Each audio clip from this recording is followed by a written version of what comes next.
everyone, this is Kyle Bohannon with another episode of the Art of Physical Fitness show. Today I have the Elliott Hulse of HulseStrength.com, Strengthology.net, and nonjob.com. Elliott, a lot of people already know who you are, but for those who don't, tell us why they should care about what you have to say for today's interview. Why should you care? Well, I've never been asked that before. Why should you care? You know what? I don't really care if you care or don't care about what I have to offer, but I will share with you why I offer what I offer. And that's because I've always been an athletic person. I come from a family that is grounded in health, strength, and athletics, and was fortunate enough to have an amazing mentor as young as when I was 4 years old, which is my uncle. Taught me how to strength train when I was just a kid. He was in martial arts, and he taught me and my brothers how to do, push-ups and chin-ups and climbing ropes and sit-ups and cool stuff like that at a very early age in our early part of our development.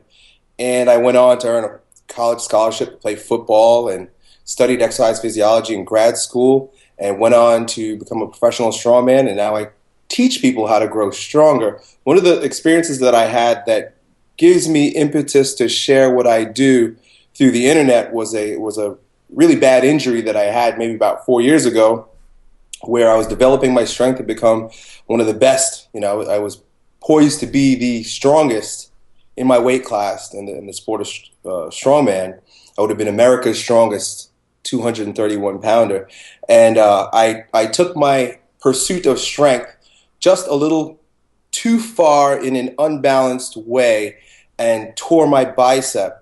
And when that happened, I come to realize, discover it, and was motivated to share this idea that there's far more than just physical strength that we need to focus on. At that time, I was poised to be the strongest in America, and yet my life wasn't what it possibly could be. It wasn't nearly as awesome as it is right now, and my strength is far more balanced because I realize and teach people that there are actually 4 layers of strength, each which build on top of each other. And I'm going to start with the deepest, which is energetic strength. And that's just my cool way of saying what you think, what's going on in your mind, the ideas that you have been presented, the ideas that you cultivate, harbor, and develop all contribute to the strength of your physiology and your neuromuscular strength. You can't be a physically strong person if you've got bad ideas or unresourceful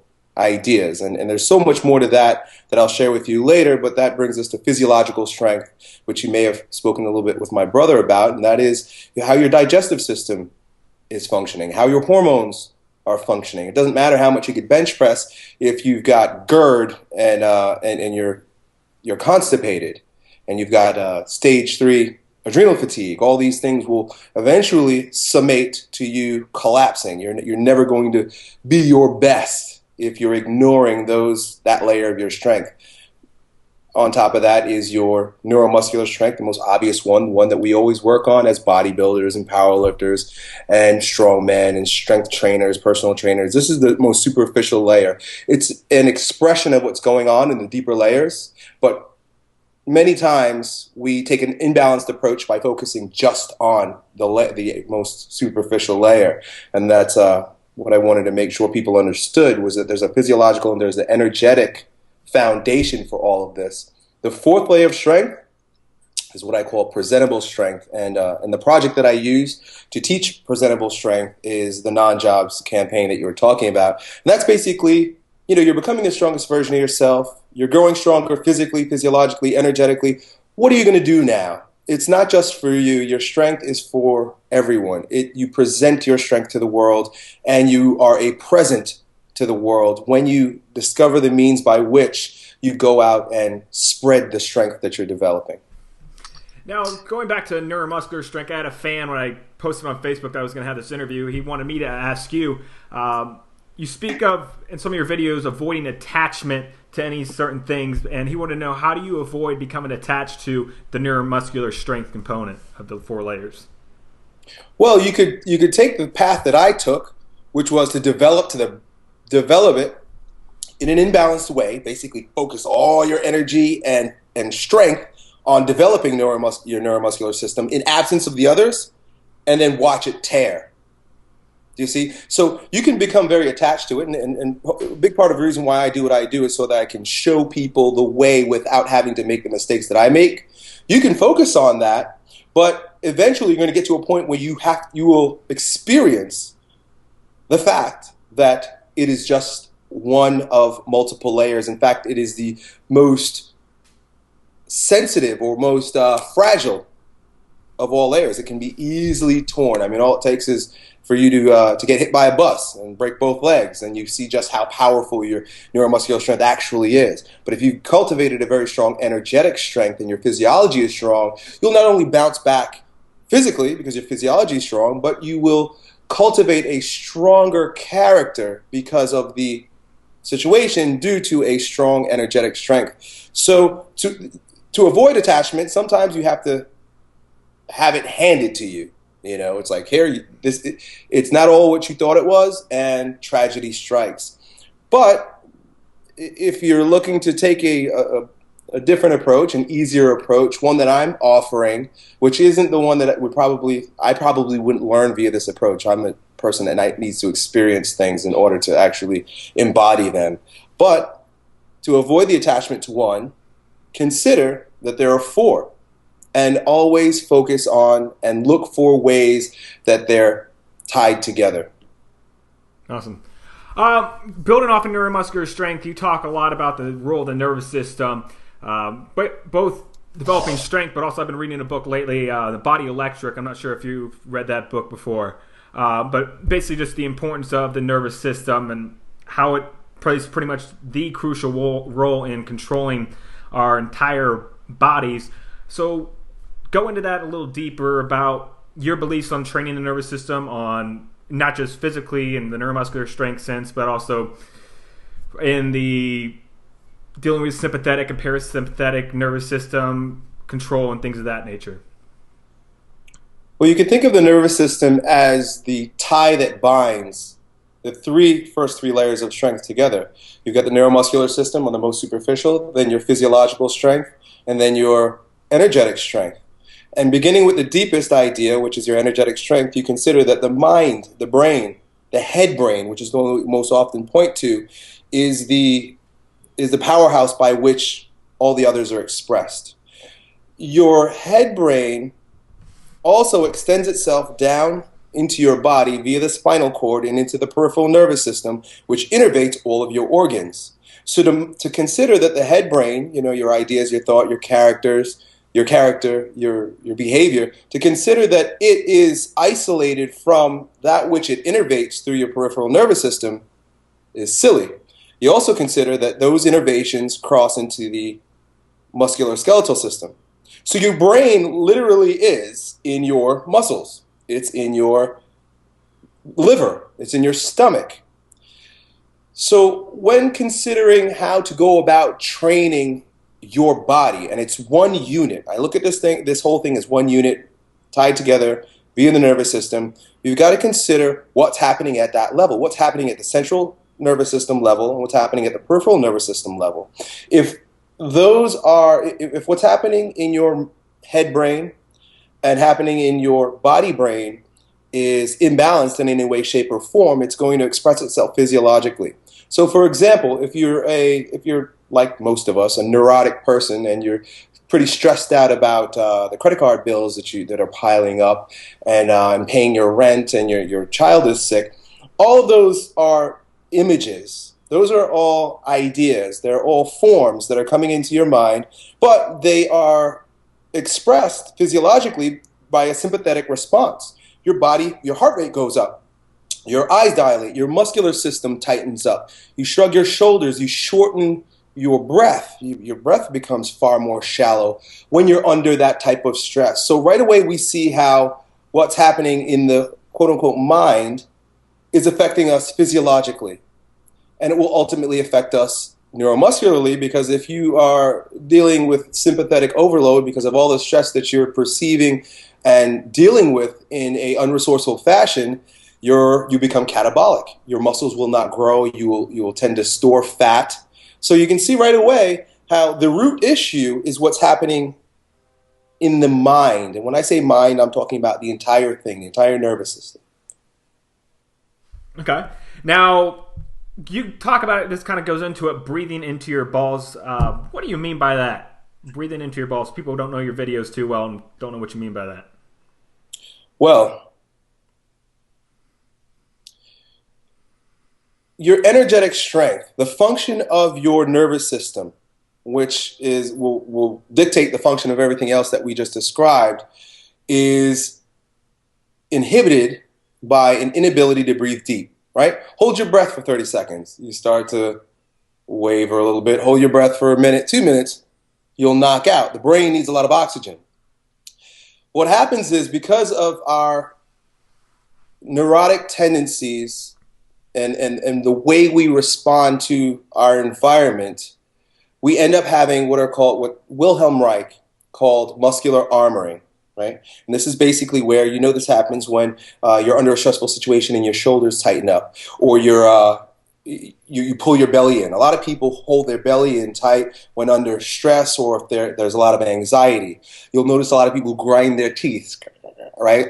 Or they fold their jaws very, very, very, very tight, right. Or they get headaches because there's tension in the head. These are all muscular holding patterns, or what I call neurotic holding patterns. They're how you are responding to the stress that's coming in, and they become chronic. We don't know that we're doing it, right? We don't know. Oftentimes, you look at an individual who is responding to a stressful situation, and when I say stressful situation, it doesn't necessarily mean that there's a lion attacking you or that your boss is yelling at you. It could simply be just the way you're thinking about the circumstances in your life, or a leftover response from experiences that you had when you were younger, right? We have experiences when we were younger that then become habitual. If every time you spilled something, your mom screamed at you and yelled at you and was like, I'm going to tear your head off, you're a crazy, bad kid.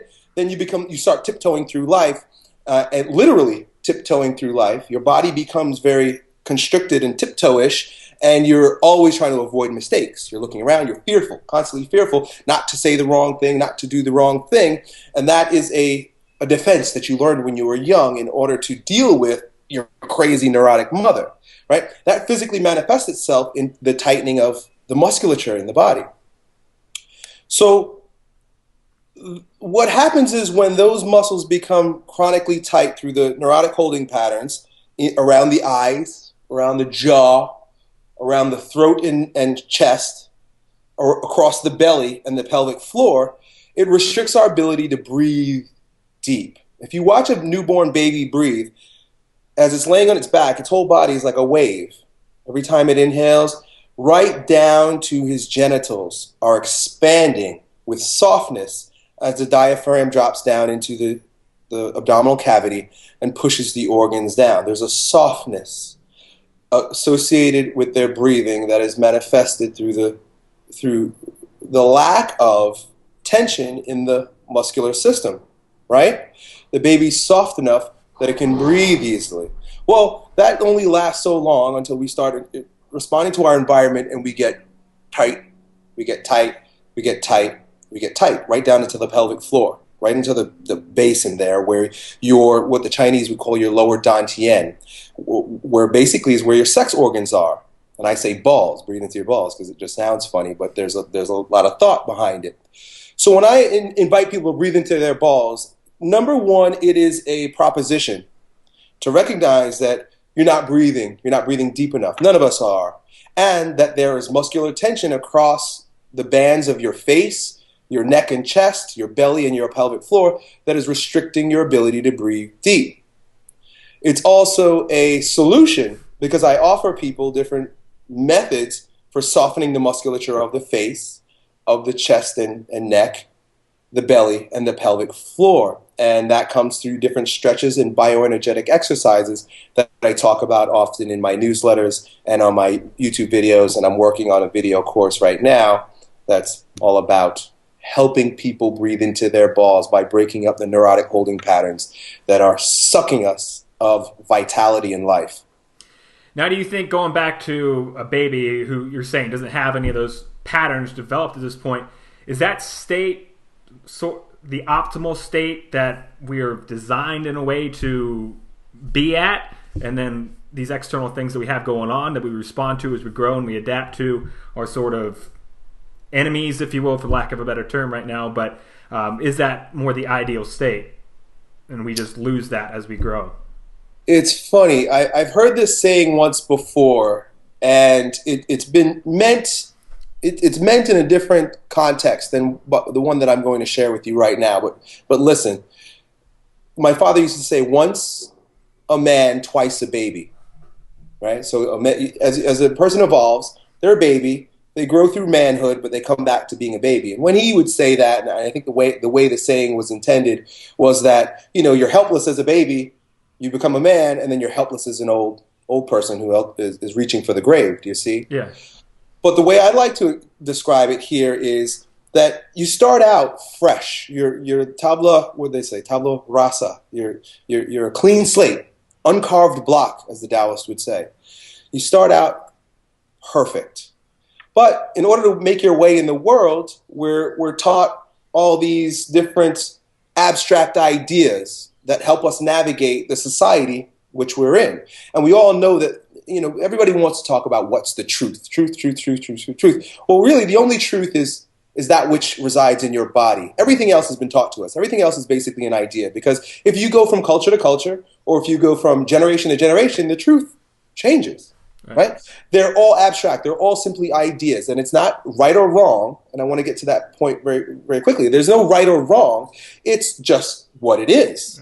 That's we happen to be living in the United States of America in 2013 under this economic climate, under this social climate, and there are ways of being that are resourceful for getting about. Right?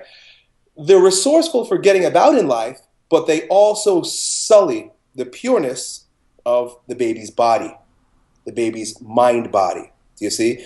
And it slowly builds upon us by adding layers of dysfunctional neuromuscular, physiological, and energetic crap, right? So you go through your life, you start out fresh, and then you make your way in the world and you pick up all this baggage. But in my mind, the object is to pick up the baggage to learn how to navigate this thing that we're playing. But then quickly, when you start to realize what is needed and what is not needed, because a lot of it is not needed. There's some of it that you realize, like Bruce Lee would say, take what's useful and get rid of the rest. There are pieces that are like, this is very useful. We call these principles, and really, we're conditioned with tens of thousands of different ideas, but there are a handful of principles. And it's our life's mission to extract the very few principles that reside in all of the shit that's shoved down our throat. As you embark upon life and you're bombarded with these 10,000 different abstract ideas that weigh heavily on all of our systems, you begin to, if you're an aware person, you begin to extract the principles, just the ones that matter.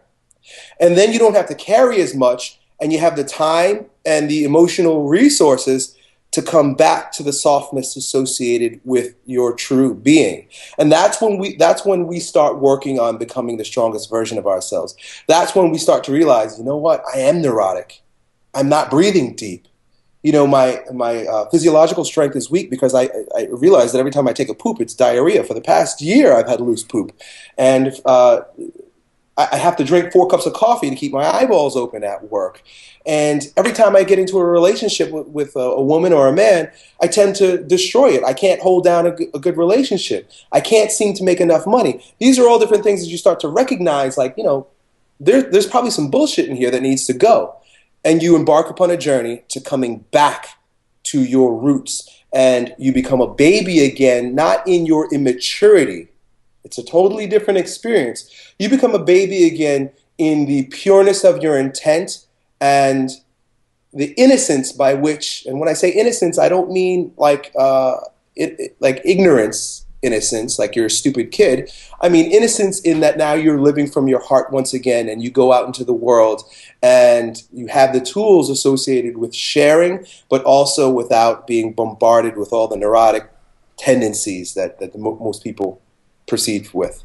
100% agree with you there. I've been getting a lot of questions lately from fans talking about dealing with training itself, and they get so caught up in all the million different ideas that exist out there for training and theories and beliefs and conjugate and West Side and CrossFit and all this stuff, and they get so tied to these ideas, like you're saying, that get thrown around, and they end up confused all to hell about what is that exactly the right path. And I just tell them the right path is something, it's something within you. There's no one else that can tell you what your path is, and there's no program or goals that you need to be setting for yourself that you need to tie yourself to. Rather, just experience the process of going through your own training, experience your body, observe what is happening, and fluctuate based on what you feel and what you experience during that time.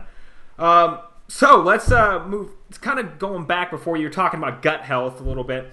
I saw I think it was actually a post by your brother on your blog at one point, but go into gut health and how it can impact the whole body. I know you've talked about it a lot. Well, it's interesting. Scientists have discovered that there are just as many or more neurotransmitters in the enteric nervous system than your brain, your head brain. That basically means to say that you've got a thinking brain. Now, it's not the conscious thinking brain that we calculate with, that's attached to symbols and time as our head brain is, but it's a brain that beats your heart for you, that digests your food for you, that grows a baby inside a woman, right? And I'm not referring just to the enteric nervous system. I'm talking about the entire peripheral nervous system. You know, it's this other brain that does what you need to have done to live without you having to do it.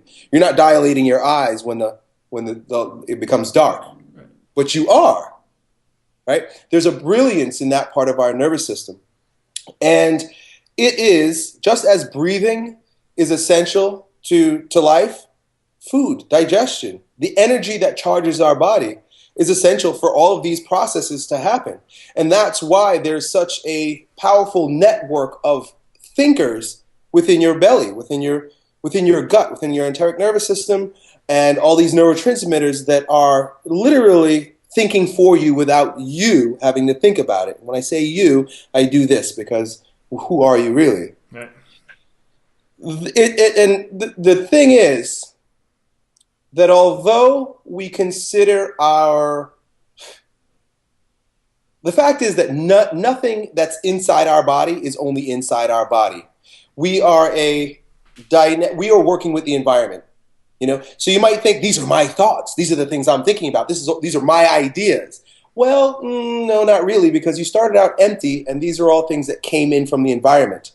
So we're really permeable in that regard. And thoughts are a bit more abstract, but when you start considering what you put in your body, now think of it this way. What I just described, you realize how much it affects you. Think about what you're putting into that brain in your belly. I'm eating food. Now, if you're eating food that is highly toxic, that's newfangled, which basically means like the human body has not experienced it, is not designed for, you know, for the tens of thousands of years that we've been here, or however long we've been here, we haven't adjusted to eating plastic, for example. There are lots of plastics in our food. You know, petroleum. It's like it's getting inside our body. So that part of your brain doesn't work properly.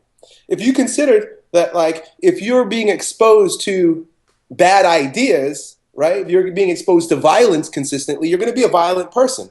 If you're exposing your enteric nervous system, your second brain, to unresourceful, damaging, toxic foods, you'll see that your digestive system, which feeds all your other systems, is going to be off.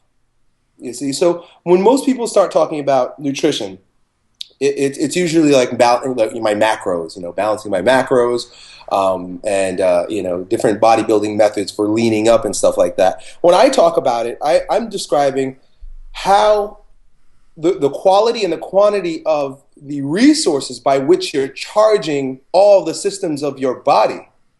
You see, even your thoughts will be affected. Consider the head brain and the enteric nervous system, the peripheral nervous system, are linked together. If you're eating foods that have bad energy, there's bad ideas in that food. And when I say that, it's a bit abstract, but you can see what I'm saying. You know, like there's nothing good in a Twinkie. You could see how it'll affect your physiology, but also your nervous system energetically. You cannot be energetically strong. You cannot be mentally strong if you're eating shitty food. So I tend to think far beyond just balancing your macronutrients to have a leaner, better looking body, but also consider the quality by which this food is being prepared and ingested. And I believe that this might have been a while ago, and it might have been a blog post, an email you sent out or something, and you talked about how you were, at that point, I don't know if you're still this way, that you were eating probably pretty low on calories is concerned, but you were feeling great. You were just more so just eating the right types of food, and you weren't concerning yourself with the number. Is this something you're still doing, where you're still pretty much under your maintenance calories per se? Or how do you go about your own nutrition, if you will? Well, what I'm doing right now is, and here I go contradicting myself. I'm telling you about what I really am interested in, right, and then what I'm doing. What I'm doing is I'm embarking upon what it takes to balance your macros in order to have a leaner body. It's never been anything that's of great interest to me. It's never been anything that I really cared about. To me, I was always interested in eating the right foods and keeping your body fit. You know, I didn't care so much about having very low body fat percentage, although my body fat percentage has never been really high. But just out of curiosity and out of, just something new to learn, a new experience for me, something else that I could share with people, I hired a friend who's a bodybuilder. And he gave me macronutrients that are fit specifically for keeping me strong, but also helping me reduce as much body fat as possible, get as lean or as cut as possible. And I can say that I feel great by doing so. And again, I've done many different things, and I've invited people to partake of many of the different things that I've done. This just happens to be something new that I'm doing. It's only been the past 4 weeks or so, and it's good. I like the fact that I have to be very mindful of when I'm eating. This wasn't something that I paid very much attention to. I would often do intermittent fasting and maybe not eat for a day. As well as being disciplined about tracking numbers. I've never wanted to do this, and I've never done it before. And it's so far so good. It's fun. I can tell you that on the days that my calories are low and my work volume is high, I'm like I don't feel so great. But I'm doing it to reach a particular goal, and once that goal is met, I'm just going to go back to where I was before. Now, do you think that could be going back to days where you realize your stuff isn't met and you're high volume, you're not feeling it? Do you feel a part of that could be mental? You realize I haven't eaten that much, and you go into your training and be like, I'm not going to feel it today because I haven't been eating as much as I should. Do you feel that's a part of it, or that you relate it to the food? You know, the cool thing about, I'm going to sound a little arrogant here, but the cool thing about my life is that I dabble in almost everything. I like to experience stuff. I like to challenge myself. And I look at a spectrum of what could happen. And usually most people are on one end of the spectrum or the other, right, and they hate each other. It's like, I'm a this and you're a that. And what I like to do is hop on one end of the spectrum and then go all the way to the other one. That way I can say, you know what, you guys are saying the same shit, and right, this is good and that's good. So I have the experience of what it's like to be very full of glycogen all the time and to be growing and getting stronger and bigger. And I ballooned up to almost 260 at one point, and it was like I was a monster. And I did that coming from 190 pounds. And I blew all the way up, and then I'm coming back down again. So when I offer my experiences, my current experiences, it's merely in contrast to the other extremes that I've experienced. So to say that I don't feel good because of the lack of calories, you got to recognize that I'm comparing that to what it feels like to eat 5,000 calories a day and like muscle milk and creatine and stuff like that. So I of course I feel weaker. I don't feel as strong. I'm not as strong as I was when I just eating whatever crossed my path. Going back to the digestive discussion we were just having, you were talking about eating the right foods. This is kind of going to the dogmatic talk you just brought up as well. But some people would lend themselves to believe that you are in favor of the paleo diet. Again, are we getting dogmatic here, one side of the spectrum or the other? But do you consider paleo your basic premise of what you do, or no, am I off base here? Well, before I answer that, it's funny. You're going to listen to me, and if you've been following me for a while, you'll see that I contradict myself over and over and over and over again. I'll say one thing, and then in the next breath, say something else. And it's because of what I just shared with you. It's my traversing these spectrums and playing with many different ideas. And that's kind of just the way I live my life. I don't get caught up in what's right and what's wrong. I get caught up in my experiences. Everything that I offer you is purely subjective. And I invite you to subjectively, or subject yourself so that you can have subjective experiences as opposed to what you're reading or what someone else is telling you, you see? So for example, last week I put up one video where there was a guy who had low sex drive and he had a vegan diet. And I was like, yeah, no duh, you have low sex drive because you don't eat any meat. You don't have the vitamins associated with sexuality. Right. Now, that's not to say that that might not be the case for everyone, but for you, clearly, you're not eating meat, you can't sleep, and your dick won't get hard. Something's wrong. And he went on to start eating meat. All of a sudden, his dick's getting hard and he can sleep. It didn't take a scientist to figure that out. It's like, things are going bad. You made a change, and now things are going good, right? So basically, in that video, I asserted to the fact that this vegan diet clearly is not working for you, so stop doing it. And, all the vegans came out and they were like, Elliott, why are you talking bad about vegans? And, I found my name on a forum the other day and they were like attacking the shit out of me. Like, this guy, he's against our religion. He's against our cult. We got to get him.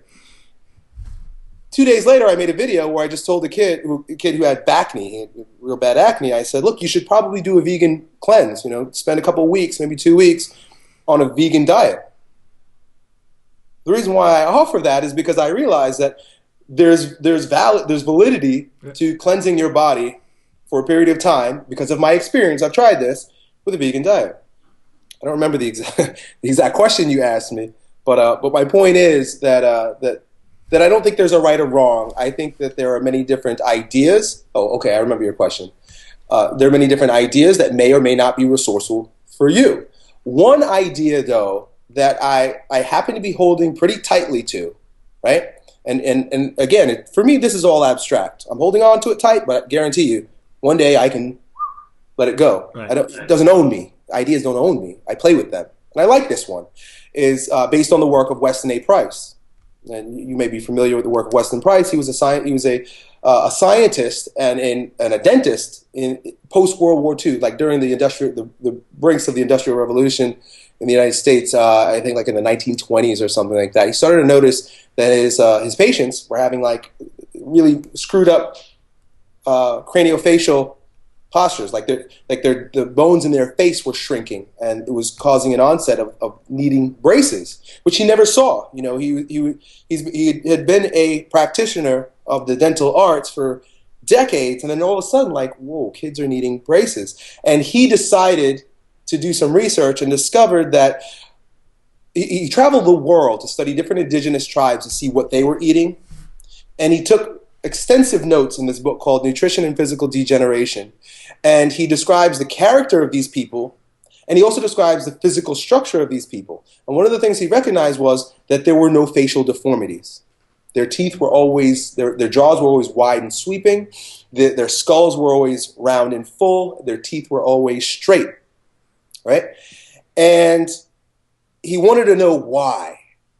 And what he discovered through his journeys was that those societies that had meat products in their diet, now it didn't mean that they ate only meat or they ate lots of it, but they sought out the fat-soluble vitamins that are found only in meat and meat byproducts to feed their children, to feed their nursing women, and to provide strength for the men, right? Totally objective. This is just what he discovered. He wasn't trying to prove a point. In fact, in the book, at one point, he says, I was hoping to find a strictly vegetarian, a healthy, strictly vegetarian tribe. He really wanted to, but he could not. And he contrasted not only the people that ate the meat-based diets to those that ate vegetarian-only diets, and found that there was a broad difference in health, strength, and spirituality, but then obviously compared it to the standard Western contemporary diet and showed how, it's our diets that's destroying our bodies.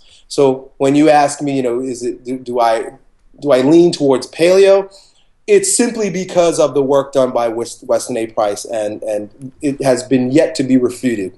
People will try to attack his ideas, but if you read the book, you realize, oh my God, this guy did some brilliant research. Okay. Now I know you've been talking about lately, especially you had a video out with, I believe you had a little lines from Osho. But when your recent video, you're doing a lot of front squats. You've been talking about front squats a lot lately. This is a fan question of why do you not believe in, but you have this idea over front squats as opposed to, say, back squats at this moment. Well, all you got to do is if you take a look at yourself and me, Kyle, right now, we're both sitting, right? And as we sit, and I'm leaning over my desk so I can look into the computer, and a lot of times we're doing this all day long. We carry backpacks, our children. We're sitting, slouching as we watch TV.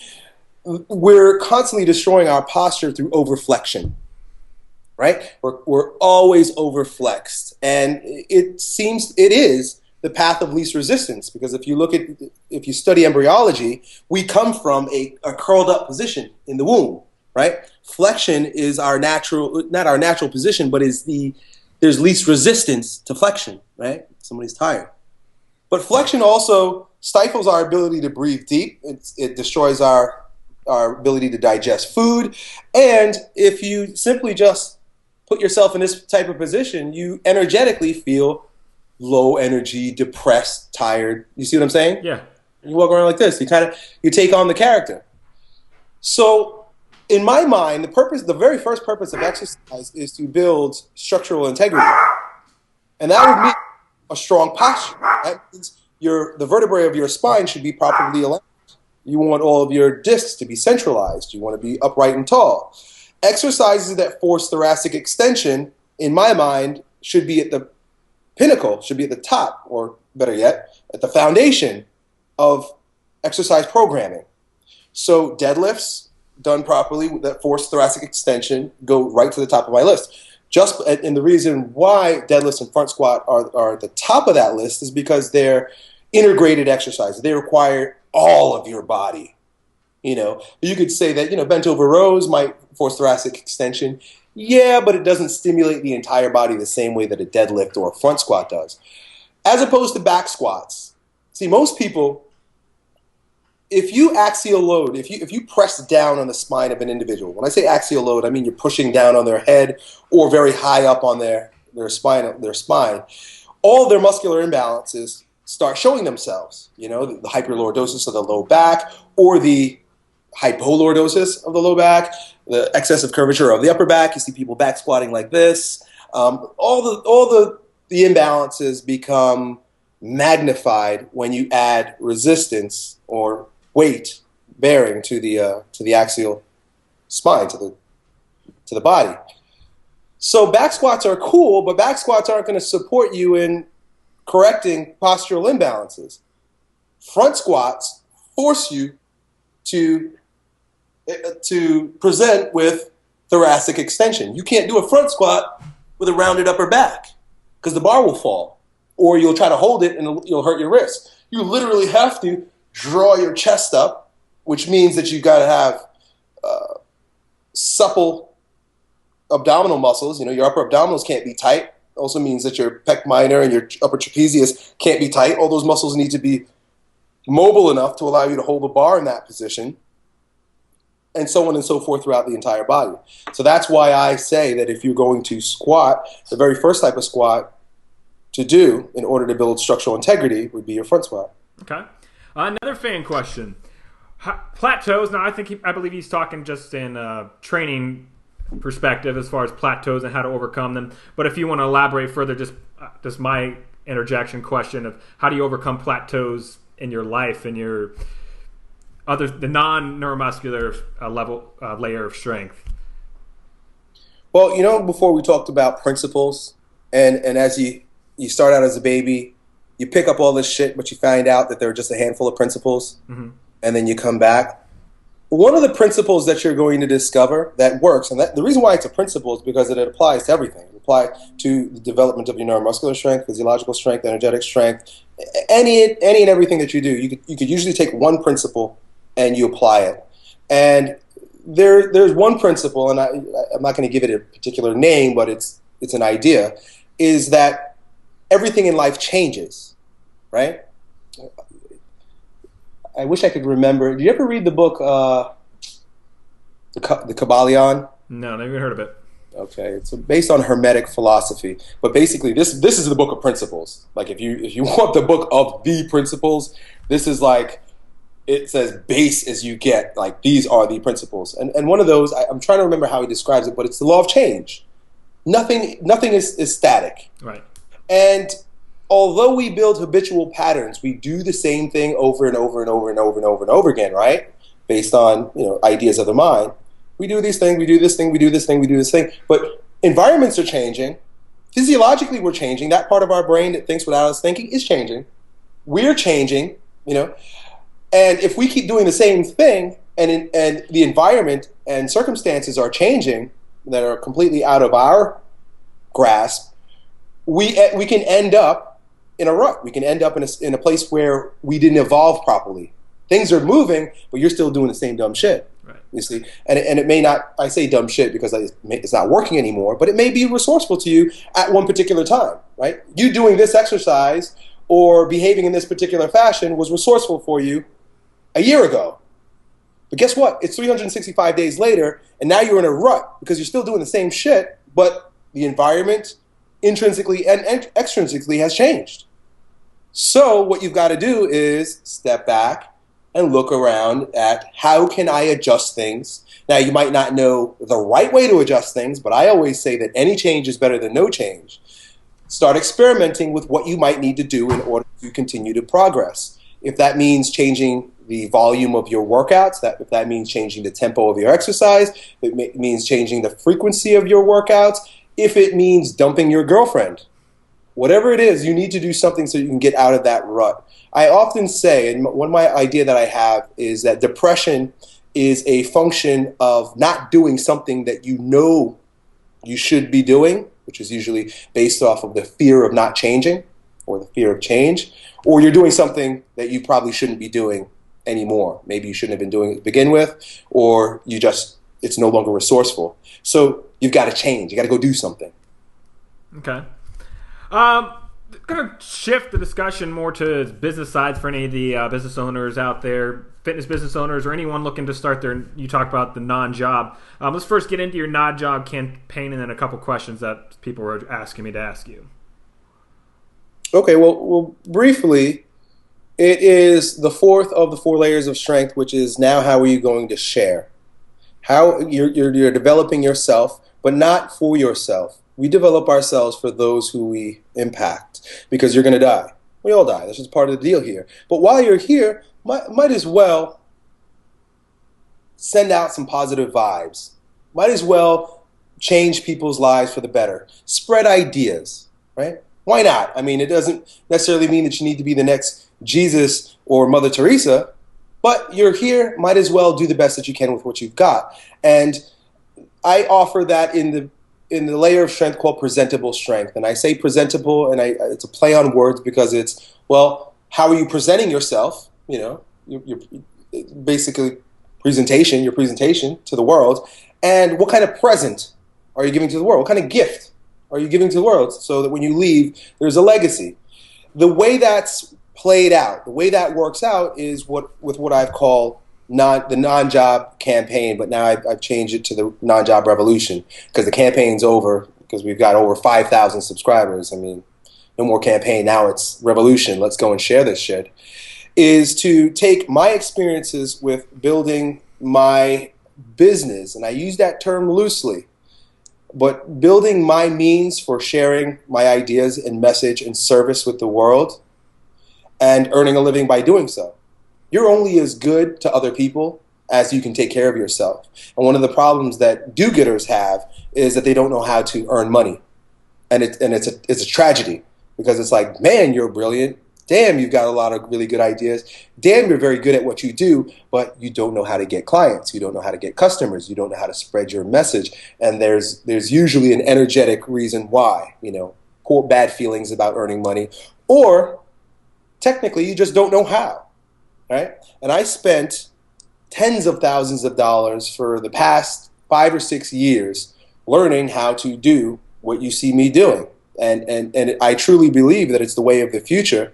And if you read Seth Godin's new book, the Icarus Deception, he talks about the connections economy, and that's the economy that we're moving into. And I feel like it's a part of my responsibility to help bring up the new crop of entrepreneurs in a way that they are earning a living by adding to the world, instead of that old industrial revolution mindset that you've got to take away in order to live. Well, that goes right into the question. One of the questions people had, your number one brick and mortar fitness business marketing tip. And then it was a two-parter. What's your number one in-person selling tip?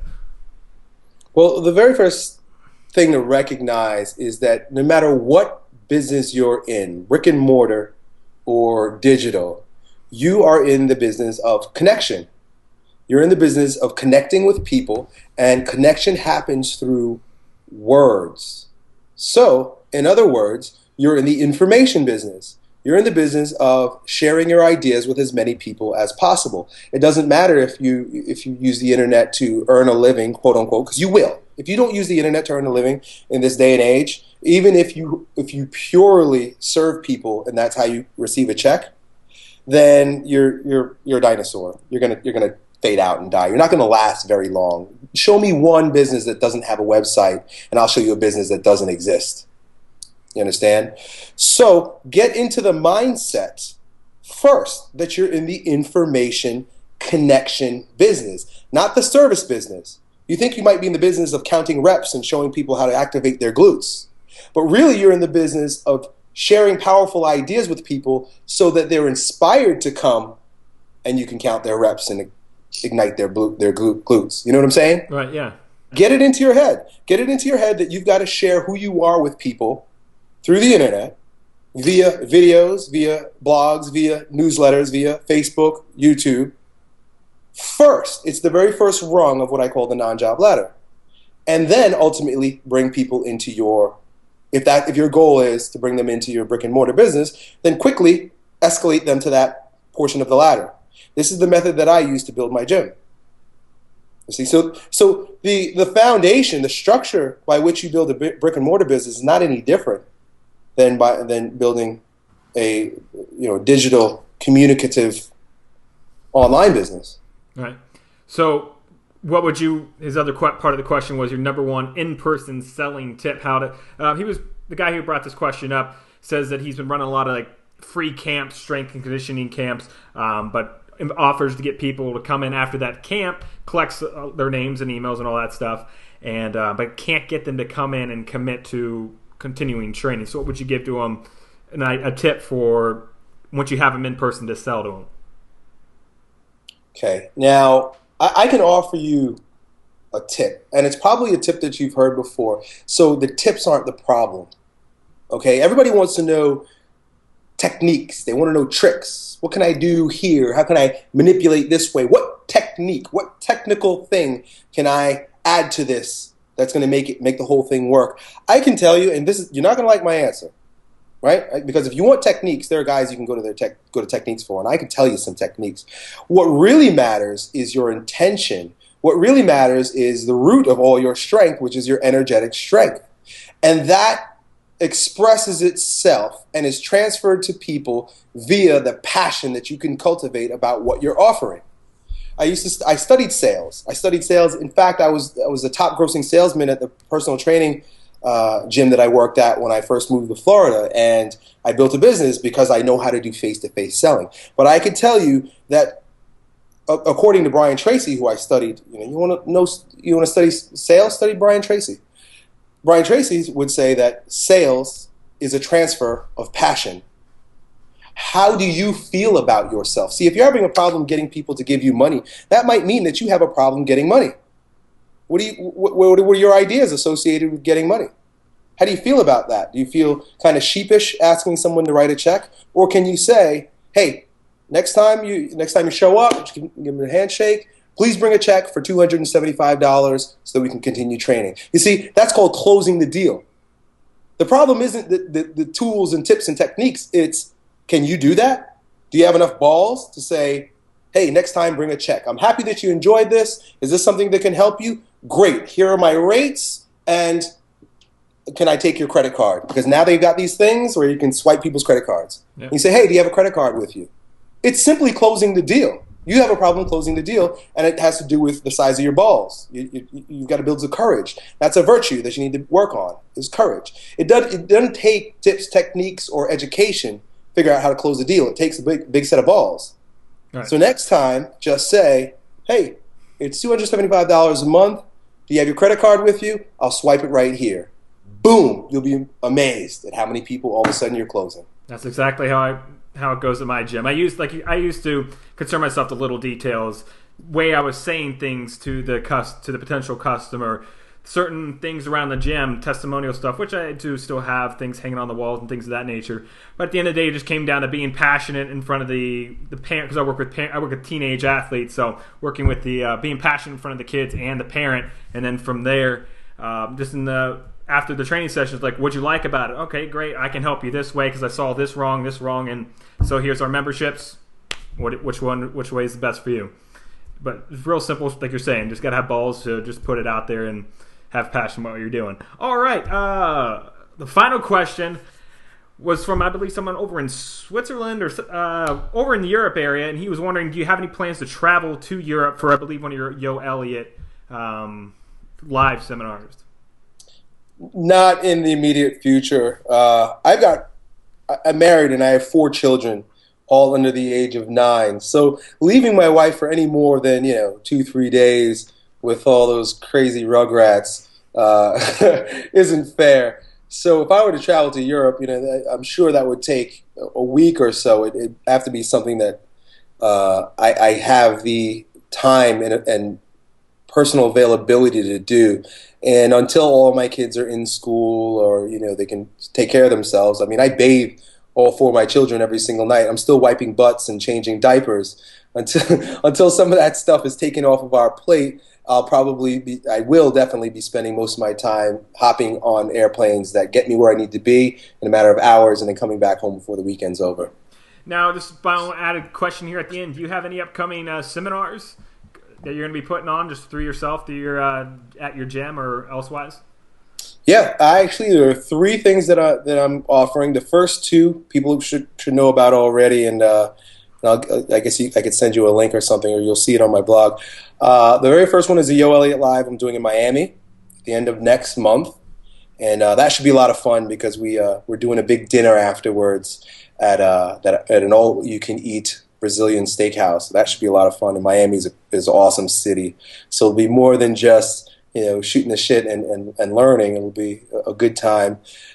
Here in Tampa at the end of June, I think I've got 2 in June.